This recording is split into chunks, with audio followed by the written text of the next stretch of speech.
ಪ್ರಿಯ ದೇವಜನರೇ, ನಮ್ಮ ಕರ್ತನಾದ ಯೇಸು ಕ್ರಿಸ್ತನ ಅತ್ಯಧಿಕವಾದ ಕೃಪೆಯೂ ಸಮಾಧಾನವು ತಮ್ಮ ಮೇಲೂ ತಮ್ಮ ಕುಟುಂಬದ ಎಲ್ಲರ ಮೇಲೂ ಅಪರಿಮಿತವಾಗಿರಲಿ. ಹೃದಯಂಗಮ ಮಾತು ಈ ವಾಕ್ಯದಾನದ ಸರಣಿಯಲ್ಲಿ ಈ ತಿಂಗಳು ನಾವು ಧ್ಯಾನಿಸ್ತಿರುವಂಥದ್ದು ಯೇಸು ಕ್ರಿಸ್ತನ ಶಿಲುಬೆಯ ಶ್ರಮೆ. ಇದನ್ನು ನಾವು ಧ್ಯಾನಿಸುವಂಥ ದೇವರ ವಾಕ್ಯದ ಭಾಗ ಲೂಕನು ಬರೆದ ಸುವಾರ್ತೆ 23ನೇ ಅಧ್ಯಾಯ 33-34 ವಚನಗಳು. ಲೂಕನು ಬರೆದ ಸುವಾರ್ತೆ 23ನೇ ಅಧ್ಯಾಯ 33 ಮತ್ತು 34 ವಚನಗಳು. ಅವರು ಕಪಾಲವೆಂಬ ಸ್ಥಳಕ್ಕೆ ಬಂದಾಗ ಅಲ್ಲಿ ಆತನನ್ನು ಆ ದುಷ್ಕರ್ಮಿಗಳನ್ನು ಶಿಲುಬೆಗೆ ಹಾಕಿದರು. ಒಬ್ಬನನ್ನು ಆತನ ಬಲಗಡೆಯಲ್ಲಿ, ಒಬ್ಬನನ್ನು ಆತನ ಎಡಗಡೆಯಲ್ಲಿ ಹಾಕಿದರು. ಆಗ ಯೇಸು, ತಂದೆಯೇ, ಅವರಿಗೆ ಕ್ಷಮಿಸು, ತಾವು ಏನು ಮಾಡುತ್ತೇವೆಂಬುದನ್ನು ಅರಿಯರು ಅಂದನು. ಆಮೇಲೆ ಆತನ ಬಟ್ಟೆಗಳನ್ನು ಪಾಲು ಮಾಡಿ ಚೀಟು ಹಾಕಿದರು. ಈ ವಾಕ್ಯಗಳನ್ನ ನಾವು ಗ್ರಹಿಸುವುದಕ್ಕಾಗಿ ದೇವರ ಆತನ ನಮ್ಮನ್ನು ಬಲಪಡಿಸಿ ಆತನೇ ನಮಗೆ ಬೋಧಿಸಲಿ. ನಾವು ಯೇಸು ಕ್ರಿಸ್ತನ ಶಿಲುಬೆ ಶ್ರಮೆ ಕುರಿತು ಹೆಚ್ಚೆಚ್ಚಾಗಿ ಅರಿತು ಕರ್ತನಲ್ಲಿ ಬಲಗೊಳ್ಳುವುದಕ್ಕೂ ಶಿಲುಬೆಯಿಂದ ಆದ ಲಾಭಗಳನ್ನ ಪಡೆಕೊಳ್ಳುವುದಕ್ಕೂ ದೇವರಾತ್ಮ ನಮ್ಮನ್ನು ಬಲಪಡಿಸಲಿ. ಆತ ನಮ್ಮ ಮನೋನೇತ್ರಗಳನ್ನ ಬೆಳಗಿಸಿ ತನ್ನ ಜ್ಞಾನವುಳ್ಳ ಆತ್ಮದಿಂದ ನಮ್ಮನ್ನು ತುಂಬಿಸಲಿ. ನಾವೀಗ ಓದಿದ ವಾಕ್ಯ ಭಾಗದಲ್ಲಿ 33ನೇ ವಚನದಲ್ಲಿ ಯೇಸು ಕ್ರಿಸ್ತನನ್ನ ಅಪರಾಧಿಗಳ ಮಧ್ಯದಲ್ಲಿ ಶಿಲುಬೆಗೆ ತೂಗು ಹಾಕಿ ಮೊದಲೇ ಆತನನ್ನ ಈಗಾಗಲೇ ಅನೇಕ ವಿಧದಲ್ಲಿ ಬಾಧಿಸಿ, ನೋಯಿಸಿ, ಅವಮಾನ ಪಡಿಸಿದ್ದಾರೆ. ಇನ್ನೂ ಆತನನ್ನ ಅಪರಾಧಿ ಎಂಬ ಪಟ್ಟ ಆತನಿಗೆ ಉಂಟಾಗುವಂತೆ ಅಥವಾ ಅಪರಾಧಿಗಳೊಂದಿಗೆ ಆತನನ್ನು ಎಣಿಸಬೇಕೆಂಬುದಾಗಿ ಇಬ್ಬರು ದುಷ್ಕರ್ಮಿಗಳ ಮಧ್ಯದಲ್ಲಿ ಆತನನ್ನು ಶಿಲುಬೆಗೆ ಹಾಕಿದ್ದಾರೆ. ನಿಶ್ಚಯವಾಗಿ ಇದೆಲ್ಲವೂ ಮನಸ್ಸಿಗೆ ಬಹಳ ವೇದನೆ ಕೊಡುವಂತ ವಿಷಯ. ಒಂದು ವೇಳೆ ಈ ದಿನ ಈ ವಾಕ್ಯ ಕೇಳುವಂತ ತಮ್ಮಲ್ಲಿ ಯಾರಾದರೂ ನಿಮ್ಮನ್ನ ಈ ದಿನ ಯಾವುದೋ ಒಂದು ಸಂದರ್ಭದಲ್ಲಿ ಅಪರಾಧಿಯ ಸ್ಥಾನದಲ್ಲಿ ನಿಲ್ಲಿಸಿದರೆ, ನೀವು ಮಾಡದೇ ಇರುವಂತ ತಪ್ಪಿಗೆ ನಿಮ್ಮನ್ನ ಹೊಣೆಗಾರನನ್ನಾಗಿ ಮಾಡಿದ್ದಾರೆ, ಒಂದು ವೇಳೆ ಮನೆಯ ಒಳಗೆ ಮನೆ ಸದಸ್ಯರುಗಳೇ ನೀವು ಮಾಡದಿದ್ದ ತಪ್ಪನ್ನ ನಿಮ್ಮ ಮೇಲೆ ಹೊರಿಸಿ ನೀನಿಂದ ತಪ್ಪು ಮಾಡಿದ್ದೆ ಎಂಬುದಾಗಿ ನಿನ್ನ ಮೇಲೆ ಅಪವಾದ ಹಾಕಿದ್ದಾರೆ, ಅಥವಾ ನೀವು ಕೆಲಸ ಮಾಡುವ ಸ್ಥಳದಲ್ಲಿ ನೀವು ತಪ್ಪೇ ಮಾಡಿಲ್ಲ ಆದ್ರೆ ನೀನೇ ತಪ್ಪು ಮಾಡಿದ್ದೆ ಎಂಬುದಾಗಿ ನಿಮ್ಮ ಮೇಲೆ ಅಪವಾದ ಎಸಗಿ ನಿಮಗೆ ಹೊರಲಾರದಂತ ದಂಡವನ್ನ ನಿಮಗೆ ವಿಧಿಸಿದರೆ ಅಥವಾ ಶಿಕ್ಷೆಗೆ ನಿಮ್ಮನ್ನ ಗುರಿಪಡಿಸಿದರೆ, ಅವಮಾನಕ್ಕೆ ಗುರಿಪಡಿಸಿದರೆ, ಅದೆಂತಹ ವೇದನೆ. ಯೇಸು ಕ್ರಿಸ್ತನಿಗೂ ಅದು ಆಯ್ತು. ಶಿಲುಬೆಯಲ್ಲಿ ಯೇಸು ಕ್ರಿಸ್ತನಿಂದ ಬಾಧೆಗಳನ್ನ ಅನುಭವಿಸಿದೆ. ಆದರೆ ಅದೆಲ್ಲವೂ ಅದು ನಮ್ಮ ಪಾಡು, ಅಂದರೆ ನಾವು ಅನುಭವಿಸುತ್ತಿರುವಂತ ಪಾಡು. ಯೇಸು ಇದನ್ನ ಯಾಕೆ ಹೊತ್ತಿದ್ದಾನೆ ಎಂಬುದಾಗಿ ಹೇಳಿದ್ರೆ, ಈ ನಮ್ಮ ಪಾಡನ್ನ ಆತನು ಹೊತ್ತಿರುವುದರಿಂದ, ಈ ಅವಮಾನವನ್ನ, ಈ ಕನಿಷ್ಠ ಸ್ಥಿತಿಯನ್ನ ಆತನು ಹೊತ್ತಿರುವುದರಿಂದ ನಮಗೆ ಈಗ ಅಂತ ಸ್ಥಿತಿಗಳಿಂದ ನಮಗೆ ಬಿಡುಗಡೆ ನಿಶ್ಚಯ. ಇದಕ್ಕಾಗಿ ಇಂಥ ಸಂಗತಿಗಳನ್ನ ಯೇಸು ಕ್ರಿಸ್ತನ ಅನುಭವಿಸಿದ್ದಾನೆ. ಚರಿತ್ರೆಯಲ್ಲಿ ಇವೆಲ್ಲವೂ ದಾಖಲಾಗಿ ಬರೆದು ಈ ದಿನ ನಮಗೆ ಇದು ಕೊಡಲ್ಪಟ್ಟದೆ. ಇದನ್ನು ಕೇಳಿಸ್ಕೊಳ್ತಿರುವಂತ ಯಾರೇ ಆದ್ರೂ ಇಂಥ ಸ್ಥಿತಿಯಲ್ಲಿ ನೀವಿದ್ದರೆ ಕಡ್ಡಾಯ ನಿಮಗೆ ಬಿಡುಗಡೆ. ಇದನ್ನು ನಾನು ಧೈರ್ಯದಿಂದ ಹೇಳಲಿಕ್ಕೆ ಸಾಧ್ಯ. ಕಾರಣ, ಯೇಸು ನಮ್ಮ ಹೀನ ಅವಸ್ಥೆಯನ್ನ, ಘೋರ ಅವಸ್ಥೆಯನ್ನ ತಾನು ತೆಗೆದುಕೊಂಡು ತನ್ನ ಮಹಿಮೆಯ ಅವಸ್ಥೆಯನ್ನು ಆತನು ನಮಗೆ ಕೊಡುವುದಕ್ಕಾಗಿ ಶಿಲುಬೆಯಲ್ಲಿ ಈತನು ಅದನ್ನು ನಮ್ಮೊಂದಿಗೆ ಅದಲು ಬದಲು ಮಾಡಿಕೊಂಡಿದ್ದಾನೆ. ಆತ ನಮ್ಮ ಪಾಪವನ್ನು ತೆಗೆದುಕೊಂಡು ತನ್ನ ನೀತಿಯನ್ನು ಕೊಡುವ ದೇವರು, ನಮ್ಮ ರೋಗವನ್ನು ತೆಗೆದುಕೊಂಡು ತನ್ನ ಆರೋಗ್ಯ ಕೊಡುವ ದೇವರು, ನಮ್ಮ ಶಾಪವನ್ನು ತೆಗೆದುಕೊಂಡು ತನ್ನ ಆಶೀರ್ವಾದ ಕೊಡುವ ದೇವರು, ನಮ್ಮ ಒಂಟಿತನವನ್ನು ತೆಗೆದುಕೊಂಡು ನಮಗೆ ದೇವರ ಐಕ್ಯತೆಯನ್ನು ಒದಗಿಸುವ ದೇವರು, ಆತನು ನಮ್ಮ ಮರಣಾವಸ್ಥೆಯನ್ನು ತೆಗೆದುಕೊಂಡು ತನ್ನ ಜೀವವನ್ನ, ನಿತ್ಯ ಜೀವನ ಕೊಡುವ ದೇವರು, ಆತನು ನಮ್ಮ ಕತ್ತಲನ್ನ ತೆಗೆದುಕೊಂಡು ತನ್ನ ಬೆಳಕನ್ನ, ನಿಜ ಬೆಳಕನ್ನ ಕೊಡುವ ದೇವರು. ಹೀಗೆ ಆತನು ನಮ್ಮ ಬಡತನವನ್ನ ತೆಗೆದುಕೊಂಡು ತನ್ನ ಐಶ್ವರ್ಯವನ್ನ ಕೊಡುವ ದೇವರು. ಹೀಗೆ ನಮ್ಮ ಎಲ್ಲ ಹೀನ ಅವಸ್ಥೆಯನ್ನು ಆತನು ತೆಗೆದುಕೊಂಡು ನಮಗೆ ಆತನ ಮಹಿಮಾ ಅವಸ್ಥೆಯನ್ನು, ನಮ್ಮ ಅವಮಾನಗಳನ್ನ ತೆಗೆದುಕೊಂಡು ತನ್ನ ಮಾನವನ್ನ 2ರಷ್ಟು ಮಾನ ಕೊಡ್ತೇನೆ ಎಂಬುದಾಗಿ ವಾಗ್ದಾನ ಮಾಡಿದ್ದಾನೆ. ಅದನ್ನು ಕೊಡುವ ದೇವರು.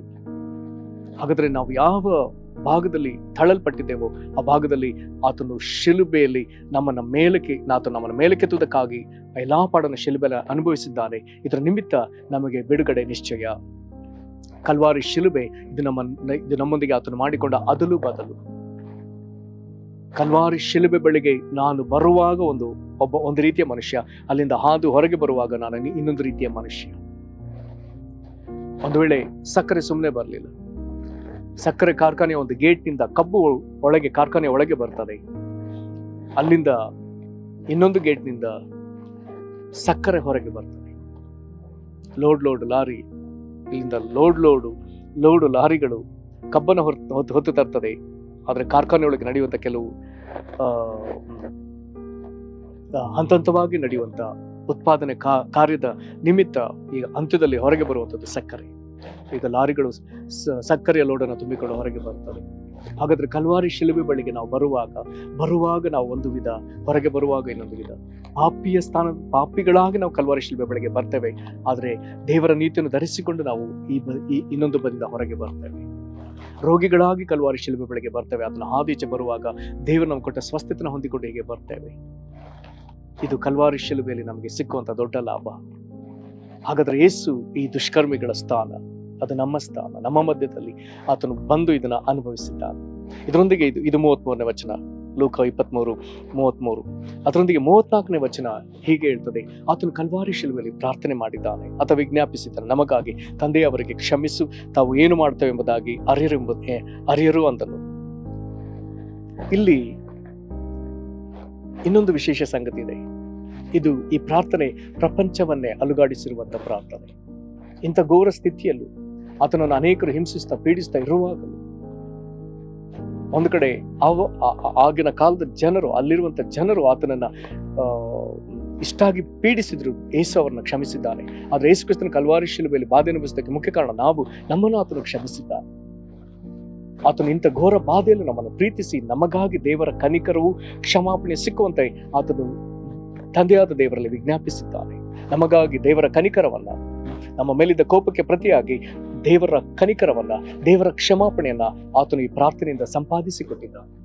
ಇಲ್ಲಿ ನಾವು ಅರಿಯತಕ್ಕ ಇನ್ನೊಂದು ವಿಶೇಷವಾದ ವಿಷಯ, ಅಂತ ಘೋರ ಶ್ರಮೆಯಲ್ಲಿಯೂ ಯೇಸುವಿಗೆ ಪ್ರಾರ್ಥಿಸಲಿಕ್ಕೆ ಸಾಧ್ಯವಾಗಿತ್ತು. ಪ್ರಾರ್ಥನೆ ಎನ್ನುವಂತ ಈ ವಿಷಯದಿಂದ ಯೇಸುವನ್ನ ಎಂದಿಗೂ ಅಗಲಿಸುವುದಕ್ಕೆ ಸಾಧ್ಯವಿಲ್ಲ. ಪ್ರತಿ ಹಂತ ಆತನು ಈ ಭೂಮಿಗೆ ಬರುವುದಕ್ಕೆ ಮೊದಲು ಹಳೆ ಒಡಂಬಡಿಕೆಯ ಭಕ್ತರ ಮುಖಾಂತರ ಆತನು ಪ್ರಾರ್ಥಿಸಿದ್ದನ್ನು ನಾವು ನೋಡಬಹುದು. ಆತನು ಭೂಮಿಯಲ್ಲಿ ಇದ್ದಾಗಲೂ, ಆತನ ಸೇವಾ ಅವಧಿಯಲ್ಲೂ, ಗೆತ್ಸಮನೆ ತೋಟದಲ್ಲೂ, ಆತನು ಕಲ್ವಾರಿ ಶಿಲುಬೆಯಲ್ಲಿ, ನಂತರದಲ್ಲಿ ಕೆಲವೊಂದು ಕೀರ್ತನೆಗಳನ್ನ ಗಂಭೀರವಾಗಿ ಗಮನಿಸಿದ್ರೆ ಸಮಾಧಿಯ ಒಳಗಿನಿಂದ ಆತನು ಮಾಡಿದ ನಿರೀಕ್ಷೆಯ ಪ್ರಾರ್ಥನೆಗಳನ್ನ ನಾವು ಕೀರ್ತನೆಗಳಲ್ಲಿ ಓದಬಹುದು. ನಂತರದಲ್ಲಿ ಪುನರುತ್ಥಾನ ಹೊಂದಿದ ಯೇಸು ಆತನು ಈಗ ಮಹಿಮಾ ಪದವಿಯಲ್ಲಿ ಈಗಲೂ ವಿಜ್ಞಾಪಿಸುತ್ತಿದ್ದಾನೆ. ಪ್ರಾರ್ಥನೆ ಎಂಬುದು ಯೇಸು ಕ್ರಿಸ್ತನ ಜೀವಿತದಲ್ಲಿ ಒಂದು ವಿಶೇಷವಾದ ಅಂಶ. ಎಲ್ಲಾ ಸಂದರ್ಭಗಳಲ್ಲಿ ಪ್ರಾರ್ಥಿಸಲಿಕ್ಕೆ ಆಗ್ತದೆ ಎಂಬುದನ್ನ ತೋರಿಸಿಕೊಟ್ಟ ನಮ್ಮ ರಕ್ಷಕರು. ಪ್ರಿಯರೇ, ಹಾಗಾದ್ರೆ ಆ ಸಂದರ್ಭದಲ್ಲಿ ಎಲ್ಲಾ ನಾವು ತಾಳ್ಲಿಕ್ಕೆ ಅಥವಾ ಸಹಿಸಿಕೊಳ್ಳಿಕ್ಕೆ ಆಗದೇ ಇರುವಂತ ಸಂದರ್ಭಗಳಲ್ಲಿ ಪ್ರಾರ್ಥಿಸ್ಲಿಕ್ಕೆ ಆಗ್ತದೆ ಎಂಬುದನ್ನ ಯೇಸು ಕ್ರಿಸ್ತನ ಮೂಲಕ ನಾವು ಕಲಿಬಹುದು. ಇಲ್ಲಿ ಒಂದು ಬಹಳ ವಿಶೇಷವಾದ ವಚನವು ನಮಗೆ ಸಿಗ್ತದೆ. ಕೀರ್ತನೆಗಳು 34ನೇ ಅಧ್ಯಾಯ, ಅಲ್ಲಿ ಕೊನೆಯ ವಚನ 22ನೇ ವಚನ, ಅಲ್ಲಿ ಹೀಗೆ ಹೇಳ್ತದೆ. ಕೀರ್ತನೆ 34:22, ಯೆಹೋವನು ತನ್ನ ಸೇವಕರ ಪ್ರಾಣವನ್ನು ವಿಮೋಚಿಸುತ್ತಾನೆ, ಆತನ ಆಶ್ರಿತರಲ್ಲಿ ಒಬ್ಬರಾದರೂ ಅಪರಾಧಿ ಎಂದು ಎಣಿಸಲ್ಪಡುವುದಿಲ್ಲ. ಒಂದು ವೇಳೆ ಇದನ್ನು ನಾವು ಧ್ಯಾನಿಸಿದ ಆರಂಭದ ವಚನದ ಪ್ರಕಾರ ಅಪರಾಧಿಗಳಲ್ಲದೆ ನಾವು ಅಪರಾಧಿಗಳ ಸ್ಥಾನದಲ್ಲಿ ಎಣಿಸಲ್ಪಟ್ಟಿದ್ದಾರೆ. ವಾಕ್ಯ ಹೇಳ್ತದೆ, ಆತನ ಆಶ್ರಿತರಲ್ಲಿ ಒಬ್ಬರಾದರೂ ಅಪರಾಧಿ ಎಂದು ಎಣಿಸಲ್ಪಡುವುದಿಲ್ಲ. ಪ್ರಿಯರೇ, ನಿಮ್ಮನ್ನ ಕಾರಣವಿಲ್ಲದೆ ಅಪರಾಧಿ ಸ್ಥಾನದಲ್ಲಿ ನಿಲ್ಲಿಸಿದ್ದಾರೆ, ಕಾರಣವಿಲ್ಲದೆ ನಿಮ್ಮ ಮೇಲೆ ಕೋರ್ಟ್ ಕೇಸ್ಗಳಿರುವುದಾದ್ರೆ, ಕಾರಣವಿಲ್ಲದೆ ನೀವು ಮಾಡದಿರೋ ತಪ್ಪಿಗೆ ಶಿಕ್ಷೆಯನ್ನು ಅನುಭವಿಸ್ತಾ ದಂಡನೆಯನ್ನು ತೆರೆದಿರುವುದಾದರೆ, ವಾಕ್ಯ ಹೇಳ್ತದೆ, ಆತನ ಆಶ್ರಿತರಲ್ಲಿ ಒಬ್ಬರಾದರೂ ಅಪರಾಧಿ ಎಂದು ಎಣಿಸಲ್ಪಡುವುದಿಲ್ಲ.